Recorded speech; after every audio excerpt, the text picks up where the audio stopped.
Here's your wrestling news for January 9th, 2023, and we're kicking off with Mercedes Moné, who made her debut for New Japan last week, confronting Kairi at Wrestle Kingdom 17 and laying out the Pirate Princess.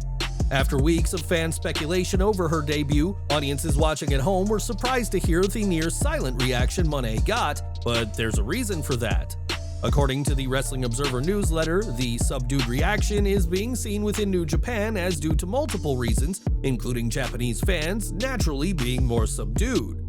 Fans have also been banned from cheering loudly in recent years due to the COVID-19 pandemic, a rule that was only lifted just days before Wrestle Kingdom. It was also noted that with WWE not having a huge TV presence in Japan, many fans at Wrestle Kingdom simply didn't know who Moné was, and had no idea what to think about this apparent stranger getting one over on the IWGP Women's Champion. Moné has called herself the CEO of New Japan's women's division, a moniker not too different from being the boss in WWE, but we can only hope the reaction is better when she challenges for the IWGP Women's title next month.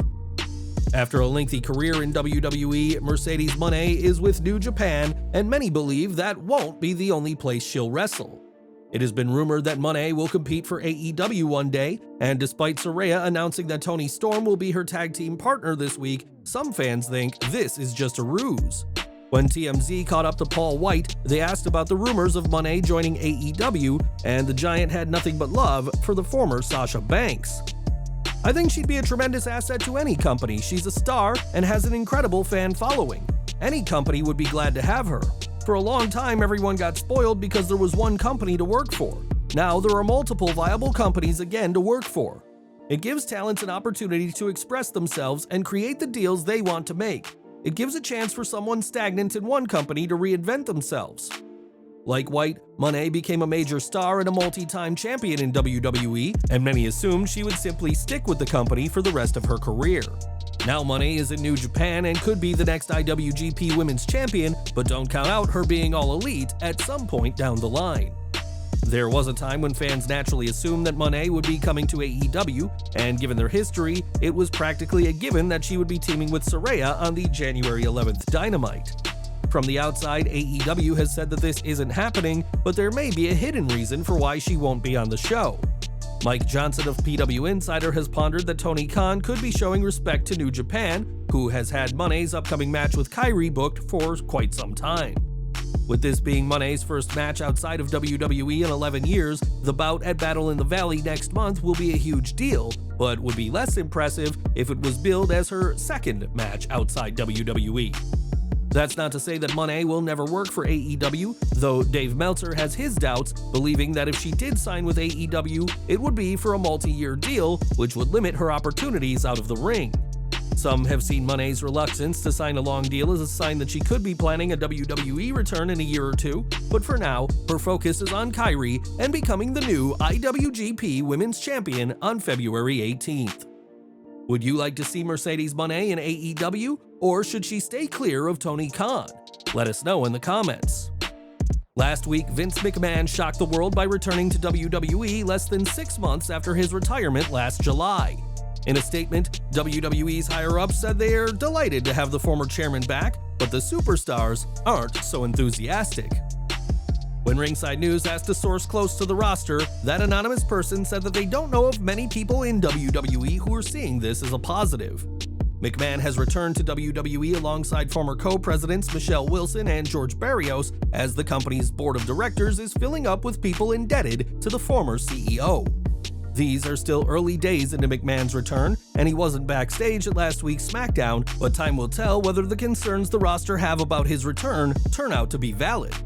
WWE and Vince have said that he is back to oversee the company being sold to another business, but many both in and out of WWE aren't buying this claim. It's not hard to be skeptical of this claim given that McMahon initially planned on returning to all of his previous roles in WWE, including as chairman, CEO, and head of creative, and while that hasn't happened yet, the WWE roster aren't optimistic. When a source within WWE's creative team was asked by Ringside News whether there's any signs of McMahon's return to creative, that source said no, but they're sure it'll happen. McMahon once dominated WWE's creative department, leading to some great booking and some of the worst characters and segments fans have ever seen.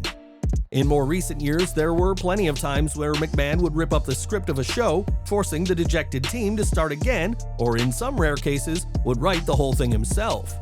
Right now, Triple H remains WWE's head of creative, a role that the game has excelled in according to fans, and McMahon is keeping his hands off creative, at least for the time being. What do you make to McMahon possibly returning to WWE's creative team? Let us know in the comments below. When he's not booking AEW or taking digs at WWE on social media, Tony Khan can often be found cheering on the Jacksonville Jaguars, the NFL team owned by his father, Shahid Khan. This past weekend, the Jaguars defeated the Tennessee Titans 20-16 to win the AFC South and have taken a huge step towards becoming Super Bowl champions. Now the Jaguars are just a few games away from winning the Super Bowl, which may be a source of embarrassment for those at WWE. On Twitter, former WWE superstar James Ellsworth pondered the idea that if the Jaguars do win the Super Bowl, then will WWE send them a custom championship as they have done with previous winners? The Super Bowl will take place on February 13th, so we should be getting an answer soon, but we're confident that Tony Khan would love to display the title if his father's team wins the big one. Speaking of championships, it was the most recent episode of SmackDown that saw Charlotte Flair kick off her latest reign as women's champion with a successful title defense over Sonya Deville. Flair's chances of retaining were never in any serious doubt, but what happened after the match was certainly an awkward moment. When WWE official Jessica Carr handed Flair her freshly retained championship, Charlotte snatched it out of her hands, in a moment many see as Flair forgetting she's a babyface. Realizing her mistake, Flair immediately smiled and thanked Carr. In an awkward moment, fans pulled apart on social media. One fan said that Flair has been heel for so long she's forgotten how to be nice, and others noticed Carr's smirk at the end of the awkward exchange. Flair has always excelled as a heel, and many believe that the many opportunities she's had in WWE make her naturally more suited to be a heel. But the Queen should remember that she's supposed to be a good guy as part of this return. It's hardly surprising that fans are eager to boo Flair, given that she was granted a SmackDown Women's Championship reign on her first night back after a lengthy absence. Before returning on the December 30th SmackDown, Flair hadn't been seen since WrestleMania Backlash, where she was in yet another SmackDown Women's Championship match. Speaking on After the Bell, Charlotte's father Rick spoke about his daughter's 7-month absence and what she had been up to during her time away. "I'm so happy for her, and they're very, very happy, and you know what happened? It happened at a time where she could take a break, where they didn't get married and then go back to work. The arm thing with Ronda, and she got hit in the mouth in that same match, and she had a major issue with her teeth, which are all from the years of cheerleading, wrestling, and whatever else, but it was a well-deserved rest. I mean, sometimes it's good to walk away from it." Rick added that Charlotte spent her time away from WWE with her husband Manny, aka Andrade El Idolo, who hasn't been seen in months, after picking a fight backstage. Whether Andrade gets to leave AEW and return to WWE, as some have suggested he wants, we can't say for certain, but his bride Charlotte Flair is back on her throne, on top of the SmackDown Women's Division. In 2021, WWE released Ezra Judge, aka EJ Nduka, from his contract with NXT, which came as a shock to the young wrestler. Recently, it was noted that WWE's new regime are interested in re-signing Nduka, and there's now been a huge sign that a return is imminent. After leaving WWE, Nduka found his way to MLW and held the MLW World Tag Team titles alongside Calvin Tankman, but their reign has come to an end. At last weekend's Blood and Thunder tapings, the duo lost the gold to the Samoan SWAT team, which consists of Juicy Finau and Lance Anoa'i of the legendary Anoa'i wrestling family.